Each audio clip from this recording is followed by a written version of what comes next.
What is up, everybody? It's your boy Cecilio back again with another video for ya. But I am driving right now, so this is dangerous. Don't do this. I'll see y'all when I get back to the crib. Welcome back. Did you miss me? It's only been like a single second for you guys, but it's been a whole 15 minutes for me. I went home and everybody was home. So I decided to leave home because anytime my mom's boyfriend sees a camera on me for an extended amount of time, he makes sure to be in the video and mess it up in any possible way that he can. So I decided to come to like this damn boat ramp thing. It's pretty nice. I got a nice view. It did get cloudy, but you know, I like the water. So I'm looking at the water while recording this. Today, I wanted to talk about my past, so you have a little context on me as a person and what you're getting into and stuff like that. It's not that climactic. So, way back when I was just a wee lad. No, I'm just kidding. Yeah, no, I'm not playing. I started when I was like 7 to like 14, 15 maybe. Me and my family bit-bopped around this half of the country a lot.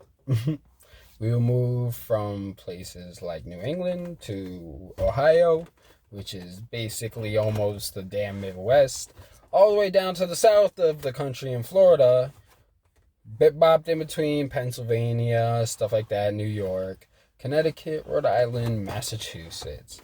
And now, here we are.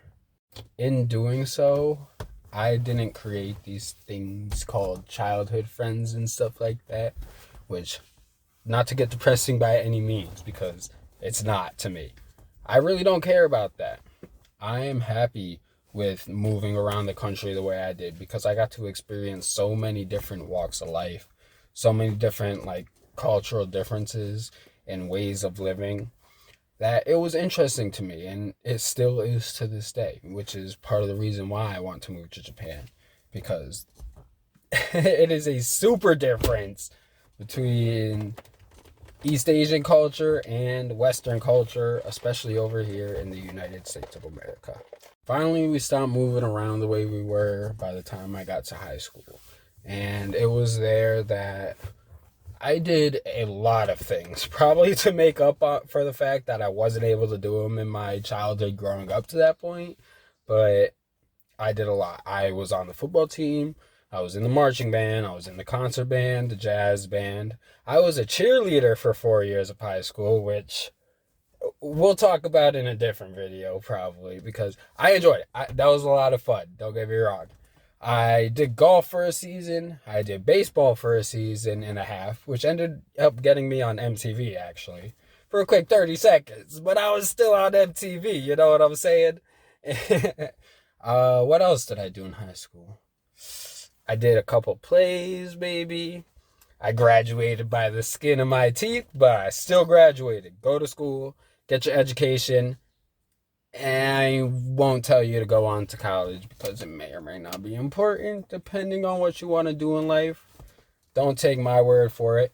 If I want to achieve my actual dream in life, then I would have to go into college.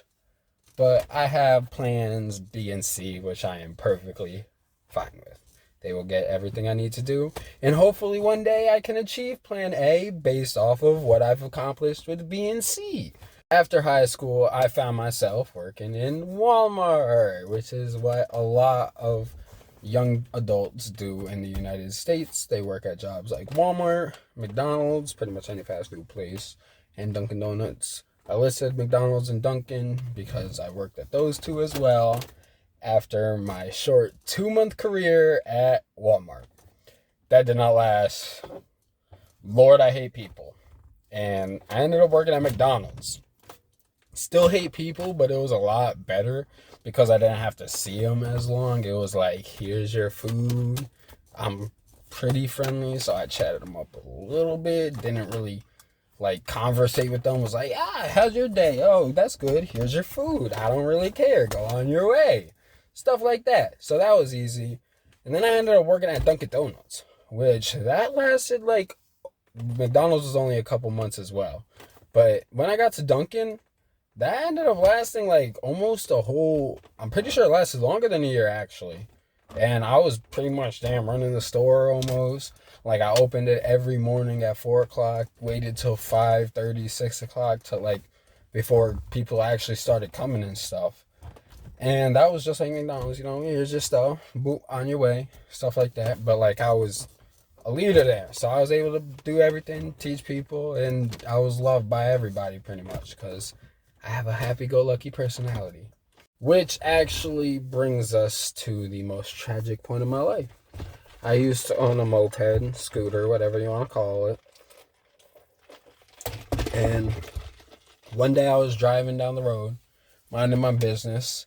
I was going a good like 35, 40. And then all of a sudden, a white dually pickup truck, which if you don't know what that is, it's one of the pickup trucks with 4 wheels in the back. Even though the bed of the truck isn't wider, so it's like, why? It's ugly. Anyway, that came flying out of this side road. Like, the road shaped like this, right? I'm driving this way. And he came flying out like this, right? So, in order to not get hit, I ended up running up the curb. And I lost control of the moped. Fell sideways. Scraped a third of my knee off on the ground. And hit my side into a fire hydrant. I was immobilized in bed for 10 months after that, unable to move or bend my leg. It was horrible. That's when my life pretty much restarted again. Because after I was done healing to myself personally, because I don't like the doctors, I never went to the doctors. Like, I almost didn't even go into the doctors. When my accident happened, I just happened, a coworker drove by and saw me like that and was like, well, we need to go to a hospital now. So he took me, right? After I was done healing, I wanted to go back to my job at Dunkin' Donuts. But my boss there at the time said, no, I'm not taking you back until you have a doctor's note saying you are cleared for work. But, like, I refused to go and get one. So I ended up looking for other jobs. In looking for a job, I have stumbled across so far the best career path I have ever been in. Since working this career path for the past year and a half, I will never go back to retail. I will never go back to the food industry. It's that great. I currently work in the hospitality industry. And if you don't know what that is, that's things like hotels, hospitals, if you count it, more like nursing homes and like care facilities. Stuff that basically restaurants do fit in depending on what kind of restaurant they are, but like mostly stuff like personal care, lodging, stuff like service, you know, but like not like gas service. So all that fun stuff. Another thing that comes with this career path is it's possibly one of the things that's going to get me into Japan. If not being an English teacher, which English, what is that? And with all that being said, that brings us to today. I haven't really done much in the past 9 months since I've been learning the language. I've been learning the language. I've touched up on a lot of Japanese culture as best I can. I hate to say that my best influences are the Abroad in Japan channel and the Anime Man, Sea Dog TV. They're all great. I definitely need to watch some other Japanese YouTubers, but like if you haven't seen them, definitely go check them out because they're super funny. And like if you want to know about Japan, they're a pretty good insight, especially Abroad in Japan, because he does make some serious videos sometimes, like actual documentary type videos compared to the Anime Man and Sea Dog TV over there. They're pretty much all for comedic value. Well, that's it. That wraps us up for today, and I will see y'all in the next one. Ja ne.